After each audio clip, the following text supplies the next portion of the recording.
специальные защипы, хватает штангу, одна штанга около 100 килограмм. На резьбе они, и вот это вот бурится. Вот это наш помощник, тот, который оголовок называют, который его фотографирует.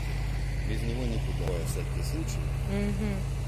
То есть благодаря этому оголовку Да. Уходите, пожалуйста, здесь прокладывается. рабочая зона.